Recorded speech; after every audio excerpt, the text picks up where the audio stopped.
చేసిన వాక్య భాగం ఎంతమంది గుర్తుందో చేతులు ఎత్తారా?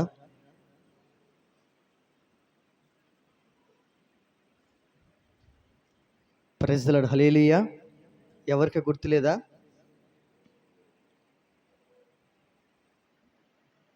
స్తోత్రం చెప్దామా? హల్లెలూయా. మీకు ఎవరికి గుర్తులేదని చెప్పడంలో ఆశ్చర్యపడవలసిన అవసరం ఏమీ లేదు. ఎందుకని? ఒక చెయ్యి ఎత్తింది. ఎందుకనంటే అందుకనే. హల్లెలూయా. చదువమ్మా.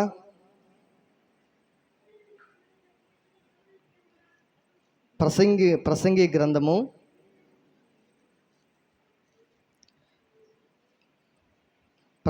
గ్రంథము 8వ అధ్యాయము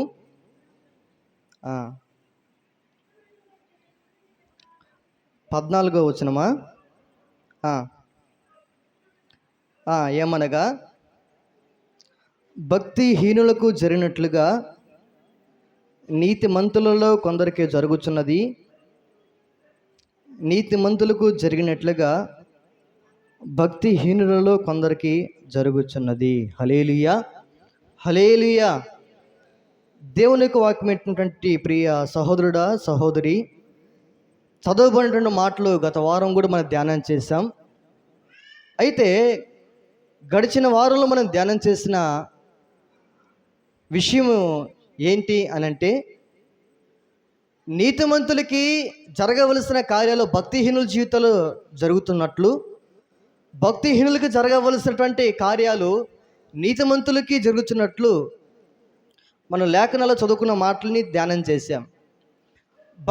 భక్తిహీనుడు ఏ విధముగా దీవించబడతాడు, ఏ విధముగా ఆశీర్వదించబడతారు, చివరికి ఏమిగా మార్చబడతారో అన్న విషయాన్ని మనం ధ్యానం చేశాం. నీతిమంతుడు ఎటువంటి అనుభవం కూడా నడిపించబడతాడు, ఏ దారి కూడా నడిపించబడతాడు, మరి నడిపించబడినటువంటి నీతిమంతుని జీవితంలో చివరికి ఏం జరుగుతుందో అన్న విషయాల్ని మనం ధ్యానం చేశాం. అయితే ఈ భూమి మీద వారు చూచుచుండగానే వారి జీవితాలు స్థిరులుగా, మంచిగా, వారు అనుకున్న ప్రతి పని సఫలపరచబడుచున్నట్లుగా, దేవునితో నైనను అవసరము లేక ఆయన యొద్దకు వెళ్ళి ప్రార్థన చేయడం వల్ల మాకు వచ్చేటువంటి లాభము ఏమున్నది అన్నట్లుగా భక్తిహీనులు మాట్లాడతారు అన్నట్లుగా మన లేఖనాల నుండి చాలా విషయం మనం ధ్యానం చేశాం. హల్లెలూయా. భక్తిహీనుల జీవితంలో ప్రభుని ఎరగని జీవితాల్లో, ప్రభుని తెలుసుకొని కూడా ప్రభుకి సమీపంగా మార్చబడిన జీవితాలలో ఎలా ఉంటాయి? తెలుసుకొనక వ్యర్థమైపోతున్న జీవితాలు మరికొన్ని అయితే, నిజమైన దేవుని తెలుసుకున్నను భక్తి అనుభవంలోనే నడిపించబడలేక, ఆత్మ సంబంధమైన భక్తి జీవితంలో ఆయన నేర్పిస్తున్న పాఠాలు నేర్చుకునలేక, ఆయన అనుమతిస్తున్నటువంటి కొన్నిటికి మనము తట్టుకోలేక, తాళలేక ప్రభువుకి వినుదిరిగి వెనకబడిపోయిన వాళ్ళు చాలామంది ఉన్నారు. అయితే ప్రభుని ఎరగక వ్యర్థమైపోతున్న జీవితాలు కొన్ని అయితే, ప్రభుని ఎరిగి ఉండి కూడా ఆయన అనుమతిస్తున్నటువంటి ప్రతి దానికి తట్టుకోలేక, తాళలేక, లోబడలేక, తెలుసుకునలేక భక్తిహీనులుగా మార్చబడిపోతున్నటువంటి జీవితాలు మరికొన్ని. హల్లెలూయా. హల్లెలూయా. అయితే భక్తిహీనుల జీవితాల్లో ప్రభుని విడిచిపెట్టి, లేదా ప్రభువుకి తెలియక, ప్రభుని ఎరగక నడిపించబడుతున్నటువంటి జీవితాల్లో వారు బాగుగానే ఉంటూ, వారు ఈ లోక సంబంధముగా సమృద్ధి చేత వారు అనుభవిస్తూ, వారి జీవితాల్లో అన్నిటి యందు వారు సౌఖ్యంగా ఉంటున్నట్లుగా మనకు కనబడుతున్న వారి చివరికి ఎక్కడికి దిగగొట్టబడతారు, ఒక్క క్షణములోనే ఎక్కడికి దిగగొట్టబడతారని లేఖనాలు రాయబడి ఉన్నది అని అంటే, ఈ లోకంలో ప్రభుని ఎరగక భక్తిహీనత కలిగి నడిపించబడుతున్న వారి జీవితాల్లో ఈ లోక సంబంధముగా అక్రమము చేత, అన్యాయము చేత నడిపించబడుతున్నప్పటికీ వారి మనస్సాక్షులు, వారి మనోనేత్రాలు వెలిగించబడినందున చేత వారి లోక సంబంధంగా వారు దీవించబడుతున్న, ఆశీర్వించబడుతున్న, అన్యాయము చేత, అక్రమము చేత వారు విస్తరించబడుతున్నప్పటికీ ఆ యొక్క చూచుచున్న కన్నులకి వారు అన్ని విధాలుగా బాగుగా కనబడుతున్నప్పటికీ వారి యొక్క అంతములోనికి వచ్చే సమయానికి ఎలా అయిపోతున్నది అంటే ఒక్క క్షణములోనే పాతాలకు దిగగొట్టబడతారని, ఒక్క క్షణములోనే నీతిమంతులకు వెళ్ళవలసిన స్థానానికి సమయానికి ఆ ఉండేటువంటి ప్రదేశానికి వెళ్ళక వారు వెళ్ళకూడని స్థలానికి వెళుతూ అనుభవించకూడని జీవితాన్ని అనుభవిస్తున్నట్లుగా ఒక్క క్షణములోనే చివరి గడిలోనికి వారు ఎక్కడికి వెళతారో అన్న విషయాల్ని చాలా మనం ఏం చేశాము అనంటే ధ్యానం చేస్తాం. స్తోత్రం చెప్దామా? హల్లెలూయా. గట్టిగా చెప్దామా? హల్లెలూయా. మరొకసారి ఆ మాటను చదువుకుందాం. యోబు గ్రంథము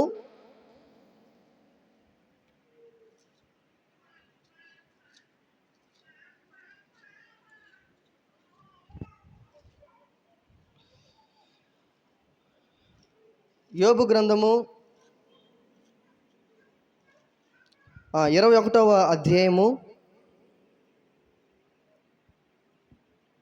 7వ వచనం చదువుకుందాం.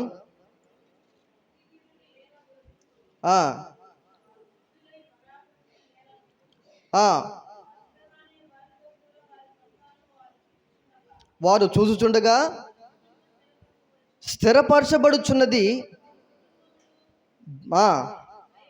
భయమేమీ లేక క్షేమముగా ఉన్నవి. హల్లెలూయా. వారు చూచుచుండగానే వారి కుటుంబంలో స్థిరపరచబడుచున్నవి, వారి కుటుంబంలో భయమేమీ లేక క్షేమముగా వారు ఉంటుంటున్నారు. ఎవరు అనగా భక్తిహీనుల జీవితాల్లో వాళ్ళ యొక్క బ్రతుకు విధానం గురించి చాలా చక్కగా ఈ 70 సంవత్సరాలు అధిక బలము ఉన్న 80 సంవత్సరాలు వారు బ్రతుకుతున్నటువంటి జీవితాల్లో దానియేలన్న వారు బ్రతుకు జీవితాలు ఎలా ఉన్నారు అంటే వారు చూచుచుండగానే వారి కుటుంబం స్థిరపరచబడుచున్నది, వారి కుటుంబంలో భయమేమీ లేక వారు నిర్బంధంగా జీవించేటువంటి అనుభవంలో వారు ఉన్నారు. అయితే ఈ భూమి మీద జీవించేటువంటి 70 సంవత్సరాలు 80 సంవత్సరంలో వారు అలాగూ జీవిస్తున్నా, అయితే స్థిరమైనది, మార్పు లేనిది, యుగయుగాలు ఉండేది, తరతరాలు మారనది, నిత్య నివాసమైనటువంటి స్థానం అన్నది ఒకటి ఉన్నది. అదే మరణం తర్వాత ఉన్నది. అయితే భక్తిహీనుల జీవితాల్లో మరణం తర్వాత ఉండేటువంటి నిత్య స్వాస్థ్యము, నిత్య ప్రదేశము, నిత్య నివాసము, దేవునికి సముఖము, దేవునితో నిత్య ఆనందం కలిగి ఆయనతో పరవశిస్తూ ఆయనలో కొనియాడుతూ పరిశుద్ధుడు పరిశుద్ధుడు పరిశుద్ధుడు అని ఆయన స్తుతి గానాలు చేయొచ్చు ఆయనతో యుగయుగాలు గడుపుతూ కలిసిపోవలసినటువంటి ఆ స్వాస్థ్యమైనటువంటి దేవుని నిత్య నివాసమైనటువంటి పరలోక రాజ్యంలోనికి చేర్చబడేటువంటి విషయంలో భక్తిహీనులు ఏమైపోతారని రాయబడి ఉన్నదని అంటే ఏమైపోతారో తెలుసా? ఒక్క క్షణములోనే వారు పాతాళంకు దిగగొట్టబడతారని రాయబడి ఉన్నది. అయితే నీతిమంతుడు ఈ లోకంలో శ్రమ అనుభవిస్తున్నా, కష్టము అనుభవిస్తున్నా, ఇరుకు ఇబ్బందిగా తన జీవితము ఎటు వెళ్ళాలో అర్థం కాని గమ్యము, ఎటు వెళ్ళాలో అడుగు ఎట్లా వేయాలో అని తెలియని పరిస్థితితో ఉంటున్నప్పటికీ ప్రభువే ఒకనొక పరిస్థితుల్లో శ్రమలైనా కావచ్చు, శోధనలైనా కావచ్చు, మనల్ని పరిశోధించి పరీక్షించి పరిశీలన చేసి, అందుకని యోబు అంటాడు, నేను శోధించబడిన తరువాత సువర్ణవర్ణముని ఎలాగో మార్చబడతానో అలాగూ మార్చడం నిమిత్తమై ప్రభు ఈ నీతిమంతుకు తీర్చబడిన మన జీవితాల్లో, నిజదేవుని తెలుసుకున్నటువంటి మన జీవితాల్లో, సత్యదేవుని ఆరాధన చేస్తున్నటువంటి మన జీవితాల్లో అవసరాన్ని బట్టి మనము తర్ఫీదు చేయబడడం నిమిత్తమై, దేవుని యొక్క కార్యాలు మన జీవితంలో కనులారా అనుభవించడం నిమిత్తమై, ఆ అనుభవిస్తున్నటువంటి కార్యాలు బట్టి దేవుడు ఎట్టి అధిక శక్తి సంపన్నుడై ఉన్నాడో మన కనులారా మన హృదయమారా అనుభవపూర్వక మనం తెలుసుకోవడం నిమిత్తమై అవసరాన్ని బట్టే అగ్ని వంటి శ్రమల్ని మనకు ఆయన అనుమతిస్తూ ఉంటుంటాడు. స్తోత్రం చెప్దామా? హల్లెలూయా. భక్తిహీనులకు కలిగినటువంటి స్థితి మనకు కలిగించబడకపోయినప్పటికీ శ్రమ అనిపిస్తున్నా, కష్టం అనుభవిస్తున్నా, నింద అవమానమే, సూటిపోటు కత్తిపోటు మాటల చేత మనం అనేక మంది చేత ప్రభునామ నిమిత్తం ద్వేషించబడుచు ఉన్నా, మన జీవితంలో ప్రభు కోసమై మరణం వరకు, అంతం వరకు మనం సాక్షులుగా నిలబడితే మనం రక్షించబడతామని, అంతం వరకు, మరణం వరకు ఎవరైతే జై జీవితాన్ని కాపాడుకుంటారో జీవ కిరీటాన్ని పొందుకుంటారని గత వారం మనం ధ్యానం చేశాం. హల్లెలూయా. భక్తిహీనుడు పొందుకోలేనిది నీతిమంతుడు పొందుకుంటాడు. నీతిమంతుడు పొందుకోదగినది భక్తిహీనుడు పొందుకోలేడు. అదేదనగా భక్తిహీనుడు ఈ లోకంలో సర్వ సమృద్ధిని అనుభవించే స్థితిలో ఉండొచ్చేమో, కానీ శాశ్వతమైన జీవితాన్ని పొందే విషయంలో వెనకబడి పాతాలకు దిగగొట్టబడే పరిస్థితిలో ఉంటాడు భక్తిహీనుడు. అయితే నీతిమంతుడు ఈ లోకంలో సర్వ సమృద్ధిని అనుభవించకపోయినప్పటికీ ప్రభు యొక్క సన్నిధి, ప్రభు యొక్క ప్రసన్నత, ప్రభు యొక్క కాపుదల అనుభవిస్తూ యోబు వలె మరణాంధకరమైనటువంటి రోగ పీడించబడుతున్నప్పటికీ ప్రభు యొక్క కృప, ప్రభు యొక్క సన్నిధి, ప్రసన్నత, ప్రభు యొక్క ఆయన యొక్క ప్రత్యక్షత మనకు కలిగి ఉన్నంత వరకు ఈ లోకంలో మనం ఎలా ఉండగలుగుతాము అనంటే ఆయన సన్నిధిని అనుభవిస్తూ, ప్రసన్నతను అనుభవిస్తూ, మరణం తర్వాత ఉన్నటువంటి జీవితం కోసమై నిరీక్షణ కలిగిన వారముగా ఈ లోకంలో మనం జీవించే వారంగా ఉంటాం. ఆమెను. హల్లెలూయా. భక్తిహీనుడికి లేని నిరీక్షణ నీతిమంతులు యేసయ్య రక్తం చేత కడగబడిన నీకు నాకు మనకు మాత్రమే ఉన్నది. ఈ శాశ్వతమైన ఈ యొక్క క్షణికమైనటువంటి ఈ క్షయమైపోయేటువంటి ఈ యొక్క శరీర సంబంధమైన ఈ లోకంలో అనుభవించడం కంటే అక్షయమైనది, శాశ్వతమైనది పరలోక రాజ్యమందు మనం అనుభవిస్తామన్నటువంటి నిరీక్షణ నీతిమంతులైనటువంటి యేసయ్య రక్తం చేత కడగబడిన నీకు నాకు మనకు సత్యదేవుని ఆరాధిస్తున్న వారికి ఉంటుంది, కానీ భక్తిహీనులకి ఎంత మాత్రము పాల్పంపులు ఉండవు. హల్లెలూయా.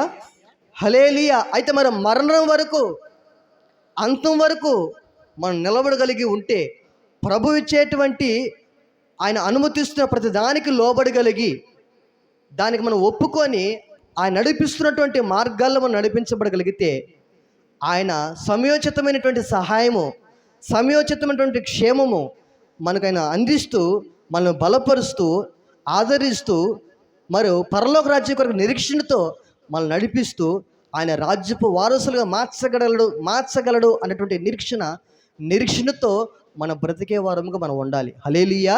ఇటువంటి నిరీక్షణ, శాశ్వతమైనటువంటి నిరీక్షణ, నిత్య నివాసమైనటువంటి నిత్యము నిరీక్షణ కారణమైనటువంటి విధానంలో నీతిమంతుడు జీవిస్తాడు. అయితే భక్తిహీనుడికి ఎటువంటి నిరీక్షణ ఉండదు. అయితే మనము ఎటువంటి అనుభవంలో, ఎటువంటి నిరీక్షణలో ఉన్నామన్నది మనం పరీక్షించుకోవాలి. స్తోత్రం చెప్దామా? హల్లెలూయా. హల్లెలూయా. అయితే మన జీవితాల్లో భక్తిహీనుడు ఈ లోకంలో జీవిస్తున్న శ్రమ, కష్టం, ఇరుకు, ఇబ్బంది, శోధన అంటే ఏమిటో, జీవితం అంటే ఏమిటో ఎరుకకయే భక్తిహీనతలో నడిపించబడుతూ ఈ లోక సంబంధమైన విధాలు నడిపించబడతాడు. అయితే నీతిమంతుడు శ్రమ అనుభవిస్తాడు, కష్టం అనుభవిస్తాడు, శోధన, అవమానము, అందరి చేత ప్రభునామ నిమిత్తం ద్వేషించబడతాడు. అయినప్పటికీ అంతం వరకు సహించగలిగినటువంటి కృప పొందుకొని నిరీక్షణ కలిగిన వాడై నిత్య నివాసం, స్వాస్థ్యమైనటువంటి పరలోక రాజ్యం నిమిత్తమై ఈ లోకంలో ప్రభు కోసమే బ్రతుకుతూ అంతం వరకు సాక్షిగా ఎవరైతే ఉంటాడో వాడు నీతిమంతుని తీర్చబడి జీవ కిరీటాన్ని పొందుకునేవాడుగా నీతిమంతుని మార్చబడతాడు. ఆమెను. హల్లెలూయా. అయితే లోకంలో ఎన్ని శ్రమలు వచ్చినా, ఎన్ని కష్టాలు వచ్చినా, ఎన్ని ఇరుకులు వచ్చినా, ఎన్ని ఒడిదుడుకులు వచ్చినా, ఎంత ఇబ్బంది వచ్చినా నా ప్రభు నిజమైన దేవుడు, సత్యవంతుడు, మరణం తర్వాత ఉన్నటువంటి జీవితం కొరకై అవసరాన్ని బట్టి నాకు ఇది అనుమతించాడు అన్నటువంటి వాక్యం చేత ప్రభు మనం బలపరుస్తూ, ఆయన మాట్లాడుతూ, సరిచేస్తూ, నడిపించబడవలసినటువంటి చక్కని త్రోవను నడిపిస్తూ, ఆయన రాజ్యపు వారసులుగా మనల్ని మారుస్తూ, మన సాక్ష్య జీవితాలు బట్టి అనేక మందులు ఇటువంటి అనుభవం నడిపించబడే విధముగా ప్రభు కొన్ని అవసరాన్ని బట్టి మనకి ఏం చేస్తుంటాడు అనగా అనుమతిస్తూ ఉంటుంటాడు. హల్లెలూయా. అయితే ప్రభు అనుమతిస్తున్నది అదేదైనా అది కొంతకాలమే ఉంటుంది, కానీ ఆయన ఇచ్చేటువంటి ఆశీర్వాదము శాశ్వతమైనదిగా, నిత్యమైనదిగా ప్రభు మనకు చేస్తాడు. ఆమెను. హల్లెలూయా. ప్రభు మనల్ని అలాగూ మార్చునుగాక.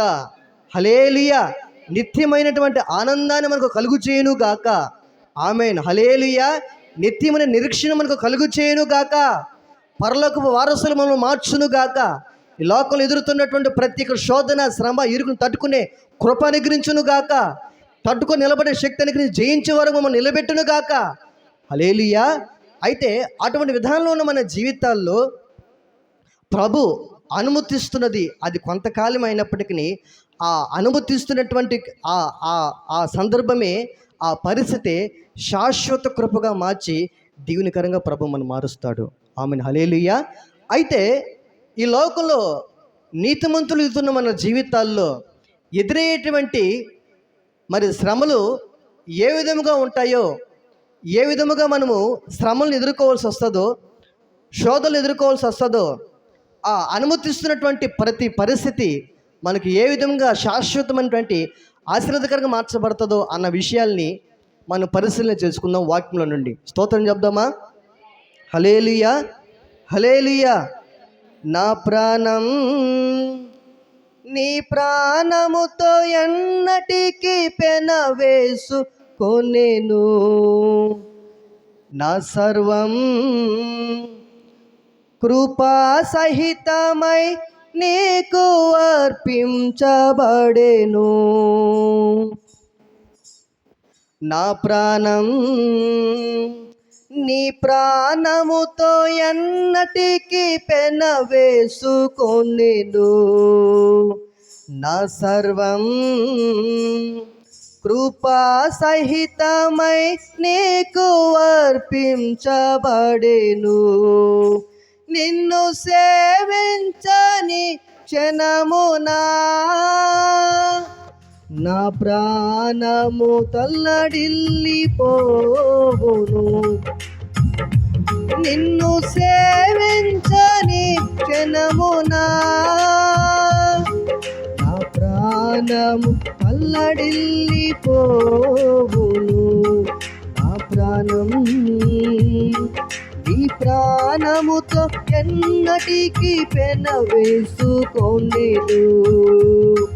నా సర్వం కృపా సహితమై నీకు అర్పించబడెను. యాకోబుతో నీవు చేసిన నిబంధన జ్ఞాపకం చేసుకొని హెచ్చించినావు. యాకోబుతో నీవు చేసిన నిబంధన జ్ఞాపకం చేసుకొని హెచ్చించినావు. అన్నిటినీ నీవు మరచితివే, శత్రువుల చేతి నుండి కాపాడి జయమిచ్చినావు. శత్రువుల చేతి నుండి కాపాడి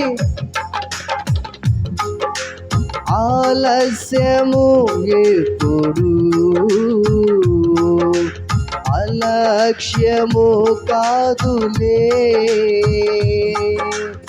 ఆలస్యము ఎప్పుడు అలక్ష్యము కాదులే. నా ప్రాణం నీ ప్రాణముతో ఎన్నటికీ పెనవేసుకొనెను, నా సర్వం కృపా సహితమై నీకు అర్పించబడెను. నా ప్రాణం నీ ప్రాణముతో ఎన్నటికీ పెనవేసుకొనెను, నా సర్వం కృపా సహితమై నీకు అర్పించబడెను.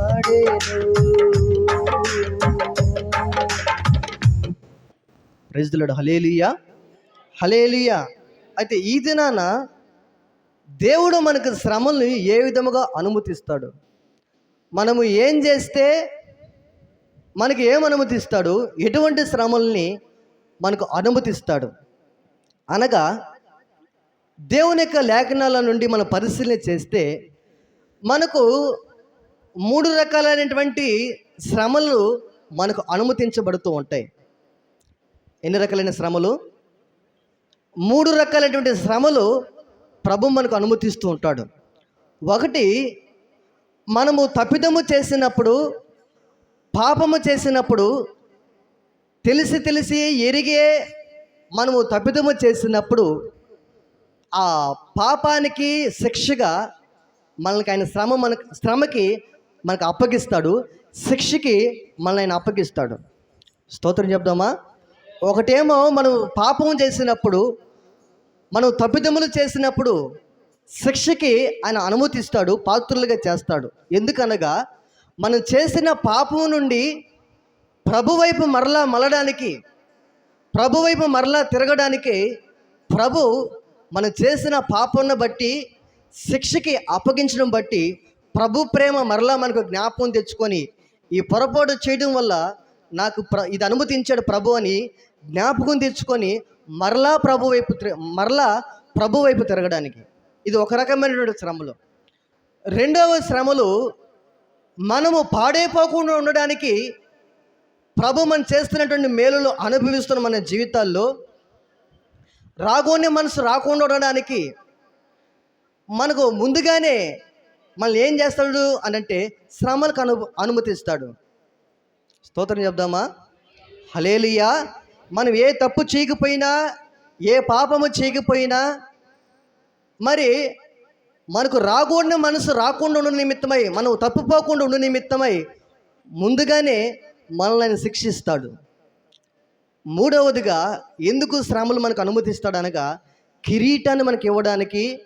ఆ శ్రమలే అవసరం బట్టి మనకు అనుమతించబడ్డ ఆ శ్రమలే మనకు ఆశీర్వాదకరంగా మార్చడానికి, విసరబడ్డ ప్రతి రాయి పూదండిగా మార్చడానికి, ద్వేషించబడినటువంటి ఏ నోట నుండి మనం ద్వేషించబడచ్చు, ఆ వెనుగొన్ని మాటలు మన యొక్క హృదయానికి గాయపడేటువంటి మాటలు మనము అనుభవిస్తూ ఉంటామో, ఆ మాటలు బట్టి మన హృదయము ఏ విధంగా మార్చబడాలి అని అంటే, ఆ దెబ్బలన్నీ కూడా తగిలి ఆ నొప్పిని భరించే వరంగా మార్చబడి, తగిలిన ప్రతి రాయి సింహాసనంగా మార్చబడడానికి, తగిలిన ప్రతి రాయి పూదండిగా మార్చడానికి, ఆశీర్వాదానికే కొన్ని పరిస్థితుల్ని మనకు అనుమతిస్తాడు. హల్లెలూయా. ఒకటేమో చేసిన తప్పుదమ్ము నిమిత్తమై, పాపం నిమిత్తమై శ్రమలకి, కష్టాలకి, శిక్షకి మనల్ని పాత్రలుగా చేస్తే ఆ శిక్షను బట్టి మరలా ప్రభు వైపు త్రిప్పబడతామని. రెండవది, మనము తప్పుపోకుండా ఉన్న నిమిత్తం ముందుగానే మనం నలగొట్టబడుతూ రాగోనే మనసు మనం చెడిపోకుండా, భవిష్యత్తులో చెడిపోకుండా ఉన్న నిమిత్తమై ముందుగానే మనల్ని నలగొట్టడం, శ్రమకి అప్పగించడం. పాపం చేయకపోయినా, తప్పుదమ్ము చేయకపోయినా మనలో రాగోని మనసు రాకుండా ఉన్న నిమిత్తమై మనల్ని శ్రమకి అప్పగించడం. ఇక మూడవది చూస్తే, మనకు అనుమతించబడుతున్న ప్రతి శ్రమ ఆశీర్వాదకరంగా మార్చడానికి, మనకు తగులుతున్న ప్రతి దెబ్బ జీవ కిరీటాన్ని పొందుకోవడానికి, మేలుకి మనము రెండింతల దీవెన పొందుకునేటట్లుగా మార్చబడడానికే శ్రమలు ప్రభు మనకు అనుమతిస్తూ ఉంటాడు. స్తోత్రం చెప్దామా? హల్లెలూయా. అయితే తప్పు చేస్తే ఆ శ్రమ ఎలా ఉంటుందో అన్న విషయాల్ని ఒక భక్తుని జీవితంలో నుండి మనం తెలుసుకుందాం. ఆ భక్తుడు ఎవరనగా, తల్లి గర్భంలో రూపింపక మునిపే ఏర్పాటు చేయబడినవాడు, తల్లి గర్భంలో ఉన్నప్పుడే దేవునికి ప్రతిష్ఠించబడినవాడు, దేవునికి నాజీరు చేయబడినవాడు, ఇశ్రాయేలు ప్రజల నిమిత్తమే న్యాయాధిపతిగా ఉండడానికి తల్లి గర్భంలో పడక మునిపే, పిండముగా మార్చబడక మునిపే ప్రవచనాత్మకంగా తన తల్లిదండ్రులకి తెలపబడిన వాడు, తను ఏ విధముగా బ్రతకాలో, ఏ విధంగా జీవించాలో, ఎందుకోసమే తన మీద ఉన్నటువంటి భారం ఏమిటో, ఇశ్రాయేలు ప్రజల్ని ఏ విధంగా విడిపించగలడో అన్న విషయాలన్నీ కూడా తన గర్భంలో పిండముగా రూపింపబడక మునిపే, గర్భంలో పడక మునిపే, తన యొక్క ప్రతిష్ఠిత నిమిత్తమై, జీవితం నిమిత్తమై, ఇశ్రాయేలు ప్రజలు విమోచించి విడుదల చేసే విషయమై తన పుట్టుక మునిపే తన యొక్క జీవిత విధానం గురించి అంతా బయలుపరిచినటువంటి వ్యక్తి ఈ వ్యక్తి. ఆ వ్యక్తి ఎవరు? దేవునికి స్తోత్రం, హల్లెలూయా. ఎవరనగా సంసోను. ఈ సంసోను ఏ విధముగా ఈ లోకానికి రాకమునుపు తన తల్లిదండ్రులకి దేవుడు తెలియపరిచిన మాటలు ఏమి తెలియపరిచాడో లేఖనాలను చదువుకుందాం. న్యాయాధిపతుల గ్రంథము 13వ అధ్యాయము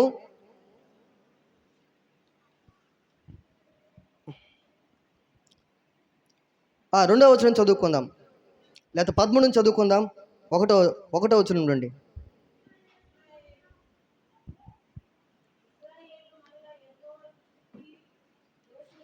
ఇశ్రాయేలు మరల యెహోవా దృష్టికి దోషులు కాగా, యెహోవా 40 సంవత్సరములు వారిని ఫిలిష్తీయుల చేతికి ఏం చేశాడంట? అప్పగించాడంట. స్తోత్రం చెప్దామా? గట్టిగా చెప్దామా? హల్లెలూయా. ఇంకా పిల్లలు ముందుకు వచ్చేయండి, మీరు ముందుకు వచ్చేయండి, ముందుకు వచ్చి బబులు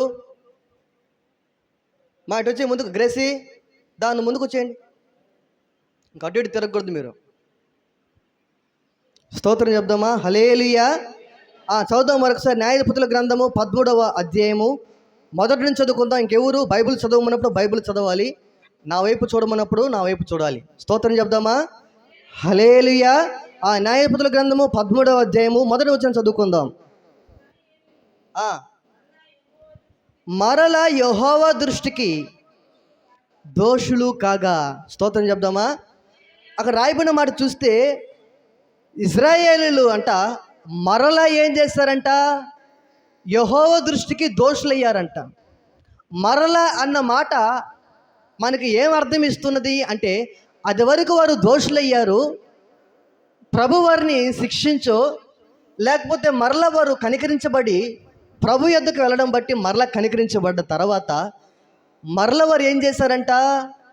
యెహోవా దృష్టికి మరలా వారు దోషులైపోయారంట. ఆ దోషులైపోయినటువంటి కారణాన్ని బట్టి 40 సంవత్సరాలు ఇజ్రాయేల్ యొక్క జనాంగం అంతటిని ఎవరి చేతికి అప్పగించాడంట? శత్రు సైన్యమైనటువంటి ఫిలిష్తీయుల చేతికి అప్పగించాడంట. స్తోత్రం చెప్దామా? హల్లెలూయా. హల్లెలూయా. వారు దోషులైన కారణాన్ని బట్టంట 40 సంవత్సరాలు ఫిలిష్తీయులకి అప్పగించేశాడు. దీన్ని బట్టి మనకేం అర్థమవుతున్నది అని మనం ఆలోచన చేస్తే, మనం తప్పుదము చేసినప్పుడు దేవునికి దోషులుగా మనం కనబడుచున్నప్పుడు ఆయన శిక్షకు పాత్రులుగా చేసి ఆయనే సంరక్షిస్తున్నటువంటి ఆయనే, కాపాడుతున్నటువంటి ఆయనే, బలపరుస్తున్నటువంటి ఆయన కొన్ని సందర్భాలు ఆయనే మనల్ని ఏం చేస్తాడు అంటే, మనం ఆయన మాటకు లోబడినందు కారణము చేత, ఆయన మాటకు ఒప్పుకున్నందువలన చేత, ఆయనకు వేరైనటువంటి జీవితాన్ని బట్టి మనల్ని ఏం చేస్తాడంటే, మన దోషాన్ని బట్టి ఆయన శత్రువుకి అంటే శ్రమకి మనల్ని ఆయన అప్పగిస్తాడు. స్తోత్రం చెప్దామా? హల్లెలూయా. అట్లా దోషులైన కారణాన్ని బట్టి ఎన్ని సంవత్సరాలు ఇశ్రాయేల్ ప్రజల్ని ఫిలిష్తీయులకి అప్పగించాడని చూస్తే 40 సంవత్సరాలు బానిసలుగా అమ్మబడిపోయారు. ఇదన దేవుని వాక్యం ఏంటంటే, మన జీవితాల్లో బానిసలుగా అమ్మబడిన ఇశ్రాయేల్ యొక్క జీవితాల్లో వారికంటూ వారికి హక్కు లేకుండా పోయింది, వారి జీవితంలో వారికి స్వతంత్రత లేకుండా పోయింది.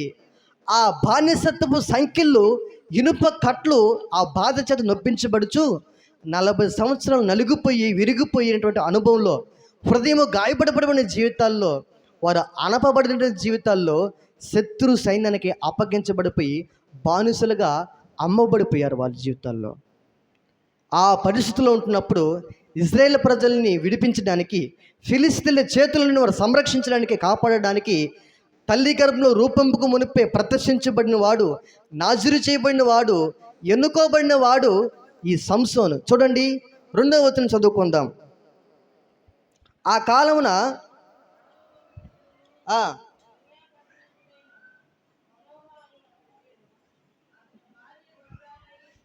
అతని భార్య గొడ్రాలై కానుపు లేక ఉండిను. యెహోవా దూత ఆ స్త్రీకి ప్రత్యక్షమై, ఇదిగో నీవు గొడ్రాలు, నీకు కానుపు లేకపోయిను, అయితే నీవు గర్భవతివై కుమారుని కందువు. హల్లెలూయా. హల్లెలూయా. ఈమె జీవితాల్లో చూస్తే కానుపు లేక గర్భవతి కాక ప్రభు ఇచ్చే స్వాస్థ్యాన్ని పొందుకునలేక ఆలస్యమవుతున్నటువంటి దినాలు, వారు వృద్ధాపంలోనికి వెళ్తున్నటువంటి దినాలయ్యి. గ్రేసి కూర్చో. హల్లెలూయా.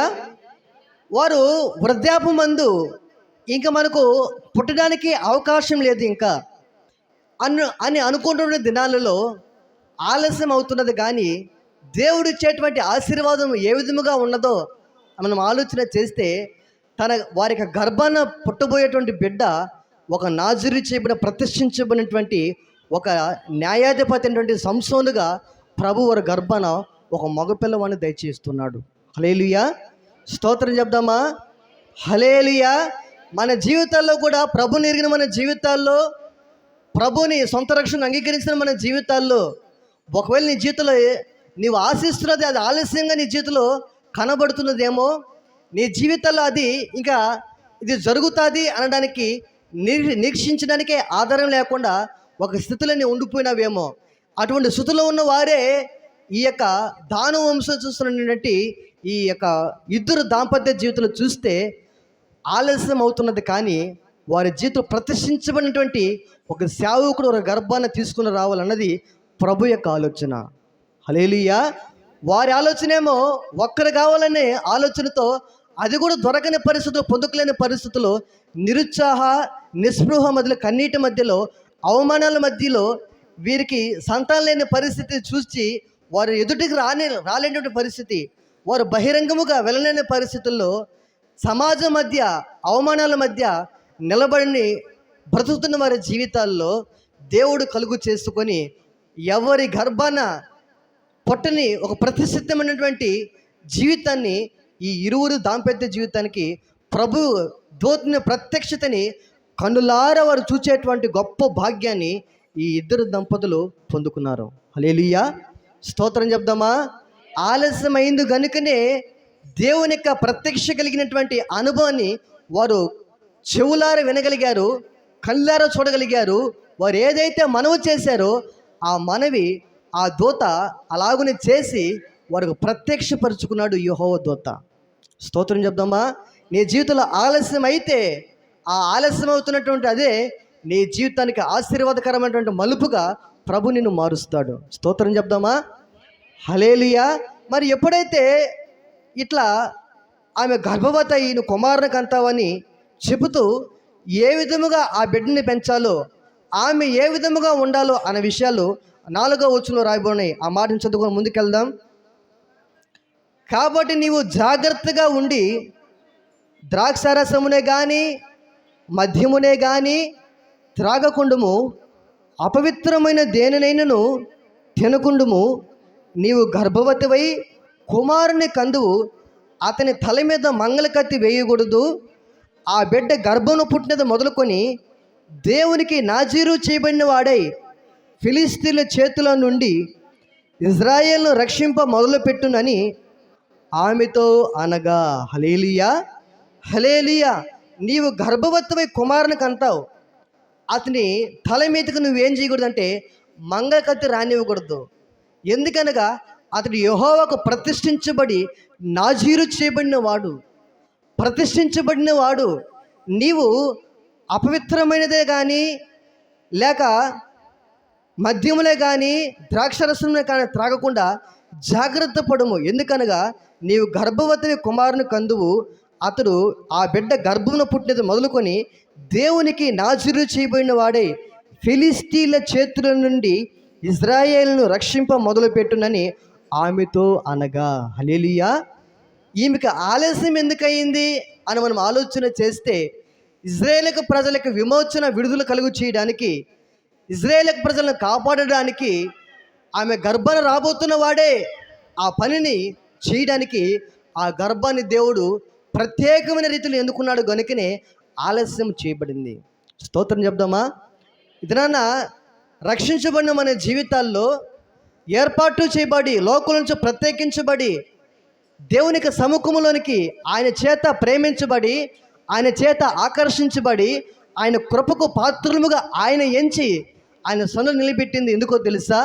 మనం అనేక మందికి సంసోను వలె ఫిలిస్తీన్ల చేతిలో నుండి ఇజ్రాయేల్ని విడిపించడానికి సంసోను ఎన్నుకున్నట్లుగా లోకంలో పాపంలో శాపంలో కొట్టిమిట్లాడిపోతూ, పాపంలో జీవిస్తూ, పాపంలో బ్రతుకుతూ, పాపంలోనే చనిపోతూ, నిత్య నాశనమైనటువంటి అగ్నిగుణంలోనికి పాత్రులుగా మార్చబడుతూ, దేవునికి ఉగ్రతకు పాత్రులుగా మార్చబడుతున్న వారిని కొందరిని అగ్నిలో నుండి కొందరిని లాగినట్లుగా మనము వారిని పాపంలో నుండి, శాపంలో నుండి, నిత్య నాశనమైన అగ్నిగుండంలో నుండి వారిని అగ్నిలో నుండి కొందరిని లాగినట్లుగా లాగడానికే మనల్ని దేవుడు ఎన్నుకున్నాడంటే, తల్లి గర్భంలో రూపింపుకు మునిపే మనల్ని ప్రతిష్ఠించుకొని ఏర్పాటు చేసుకొని ఆయన సత్యం గురించినటువంటి అనుభవ జ్ఞానాన్ని మనకు తెలియపరిచి ఆయన కృపచేత ఆకర్షించి ఆయన ప్రేమ చేత మనల్ని దర్శించి దేవునికి సముఖమైన ఆయన రక్తం చేత కడగబడినటువంటి సంఘంలో నిన్ను నన్ను ఆయన చేర్చాడు. స్తోత్రం చెప్తామా? హల్లెలూయా. అయితే చేర్చిన నీవు నేను మనము చేయవలసిన సంగతి, మనల్ని దర్శించిన సంగతి ఏంటి అనగా, నశించిపోతున్న వారికి మనము ప్రభు చేత పాఠాలు అనుభవపూర్వకంగా నేర్చుకొని ఆ పాఠాలే గుణపాఠాలే, ఆ పాఠాల ద్వారా అనేక మంది ఆ అనుభవమే అనేక మందిని ఆదరించగలిగిన అనుభవంగా మార్చి, అనేక మందిని బలపరచగలిగిన అనుభవంగా మార్చి, అనేక మందిని ప్రభు యొద్దకు సిలువ యొద్దకు నడిపించే అనుభవముగా మార్చి నేను ఒక ఆశీర్వాదకరంగా ప్రభు మార్చాలని నిన్ను నన్ను ముందుగా ఆయన దర్శించి రక్షించుకున్నాడు. స్తోత్రం చెప్దామా? హల్లెలూయా. అయితే నీవు రక్షించబడిన నీ జీవితాల్లో ఎంతమందికి ఈ రక్షణ, ఎంతమందికి నువ్వు పంచావు? ఎంతమందికి నీ జీవిత సాక్ష్యాన్ని పంచి ఎంతమందిని దేవునికి రక్షణ అనుభవంలోనికి నడిపించావు? నీ జీవితాన్ని బట్టి అనేక మంది రక్షణ నుండి తొలగిపోయే విధంగా నీ జీవితం ఉన్నదా? దేవుని యొక్క నామానికి అవమానకరంగా నీ జీవితం ఉన్నదా? లేకపోతే నీ జీవితము దేవుని యొక్క నామానికి మహిమకరంగా ఉంటూ నీ జీవితాన్ని బట్టి, నీ ప్రవర్తన బట్టి, నీ క్రియలు బట్టి, నీ సత్ప్రవర్తన బట్టి ప్రభు యొద్దకు వెళ్ళగలిగేటువంటి మనసు కలిగిన వారుగా నీ జీవితము మార్చబడుతూ పరివర్తన చెందుతూ రూపాంతరం చెందుతూ ప్రభు అనుమతిస్తున్నటువంటి ప్రతి ఒక్క శ్రమకి నువ్వు తల వంచి లోబడి అనుభవపూర్వకంగా నేర్చుకొని ఆ పాటలు అనేక మంది ఆశీర్వాదకరంగా మార్చబడేటువంటి అనుభవంలో నీవు ఉన్నావా? అయితే ఒకవేళ లేకపోతే నువ్వు గుర్తించి గమనించి నువ్వు తీర్మానం చేసుకొని నీ జీవితాన్ని మార్చుకొని ప్రభుకి అప్పగించుకొని సంసోను ఏ విధంగా అయితే తల్లిగారిని రూపెముఖము ఏర్పాటు చేసుకు ప్రదర్శించుకున్నాడో నిన్ను నన్ను కూడా ఆయన అదే పని కోసం ఎన్నుకున్నాడు, ఏర్పాటు చేసుకున్నాడని మనం గుర్తించిన వారమే ఉండాలి. ఆమెను హల్లెలూయా. ఇలాగూ ప్రతిష్ఠించబడి ఇలాగూ గర్భాన పడక ముందే తన యొక్క జీవితం గురించి, జీవన విధానం గురించి, ఏమి తినాలి, ఏమి తినకూడదు, ఎలా ఉండాలి, ఎలా ఉండకూడదు అన్నటువంటి ఆ చక్కని వివరణ అంతటిని కూడా తెలపబడినటువంటి దేవుణ్ణి సంసోను తల్లిదండ్రులు ఆరాధన చేస్తున్నటువంటి దేవుడు కలిగి ఉన్నాడు. హల్లెలూయా, హల్లెలూయా. అయితే మన జీవితాలు కూడా మనం ఎలా బ్రతకాలి, ఎలా జీవించాలి, ఎలా బ్రతకూడదు, ఎలా బ్రతకాలో దేవునికి వాక్యం మనకు తెలియపరుస్తుంది. అయితే మనం ఎలా జీవిస్తున్నాం, ఎలా బ్రతుకుతున్నాం అని మనం పరిశీలన చేసుకోవాల్సిన వారమే ఉన్నాం. అటువంటి స్థితిలో ఉన్నటువంటి సంసోను ఫిలిస్తీన్ల శత్రు సమూహంలో నుండి ఇజ్రాయేల్ ప్రజల్ని విడిపించడానికి ఏర్పాటు చేయబడినటువంటి ఈ సంసోను తల్లి గర్భంలో ఉంటుండగానే నాజరీ చేయబడి ప్రదర్శించబడిన ఈ సంసోను తనకి యవ్వన కాలం వచ్చిన తర్వాత తను పెద్దవాడై పెరిగిన తర్వాత తన జీవితంలో ఎలా ఉన్నాడు అని మనం ఆలోచన చేస్తే చూడండి, 14వ అధ్యాయము న్యాయాధిపతుల గ్రంథం 14వ అధ్యాయము 1 నుంచి చదువుకుందాం.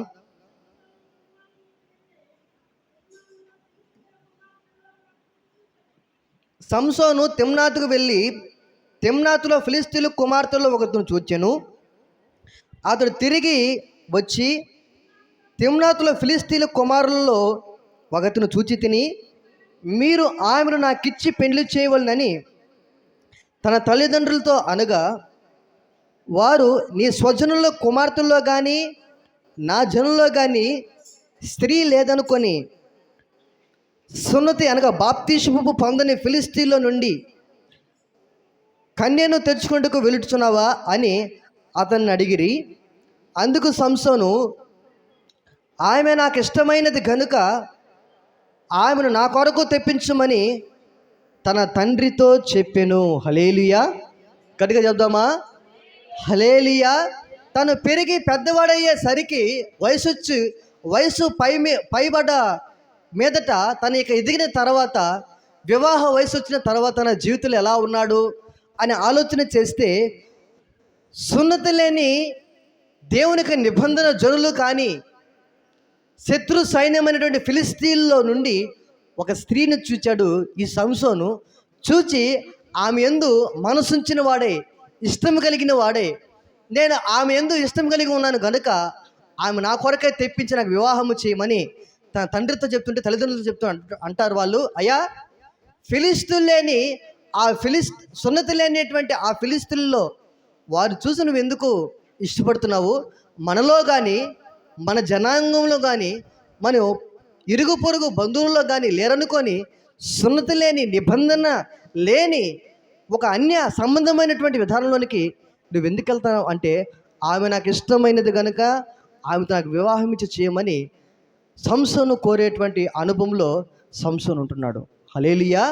మరి ఇందుకోసం కాదు సంసోను ప్రభు తల్లి గర్భంలో ఉంటుండగానే ఏర్పాటు చేసుకున్నది, మరి ప్రత్యేకించుకున్నది, ప్రతిష్ఠించుకున్నది ఇందుకోసం కాదు. కానీ ఫిలిస్తీన్ల చేతులను విడిపించడానికి సంసోను ఎన్నుకుంటే, ఆ ఫిలిస్తీన్లో ఉన్నటువంటి ఒక స్త్రీని చూచి ఆమెను ప్రేమించి ఆమెతో వివాహం చేసుకోవడానికి, నిబంధన చేసుకోవడానికి ఇష్టపడిపోయిన వాడు ఈ సంసోను. హల్లెలూయా. మరి ఈ సంసోను ప్రతిష్ఠించబడలేదా? నాజీరు చేయబడలేదా? ప్రత్యేకించబడలేదా? తన యొక్క జీవిత విధానం ఎలా ఉండాలో అని చిన్ననాటి నుండి తన యొక్క వివాహ వయసు వచ్చేంత వరకు తల్లిదండ్రుల చేత పెంచబడలేదా అంటే అన్నీ పెంచబడ్డాడు, అన్నీ విన్నాడు.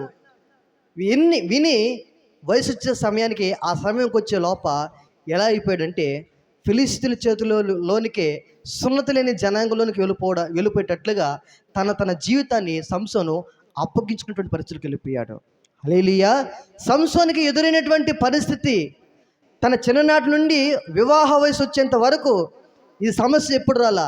వివాహ వయసు ఎప్పుడైతే వచ్చిందో, తను ఎదుర్కోవలసిన సమస్య ఎప్పుడైతే వచ్చిందో, అందులో నెగ్గవలసినటువంటి పరిస్థితి ఎప్పుడైతే వచ్చిందో, అందులోనికి నెగ్గక తన జీవితాన్ని ఏం పర్వాలేదులే, ఏం కాదులే అని నిర్లక్ష్యంగా చూసినటువంటి సంసోను జీవితాల్లో ఫిలిస్తీన్ల చేతిలో తను పడిపోయేటట్లుగా విడిపించబడవలసినటువంటి సంసోను వారి చేతుల్లోనికి నిబంధన, పెళ్లి ద్వారా ఒక నిబంధన వారితో చేసేటువంటి వ్యక్తిగా సంసోను ఫిలిస్తీన్ల చేతిలో ఒక అమ్మాయిని పెళ్లి చేసుకోవడానికి తన తండ్రితో సంబంధం కుదుర్చుకోవడం చెప్తున్నాడు.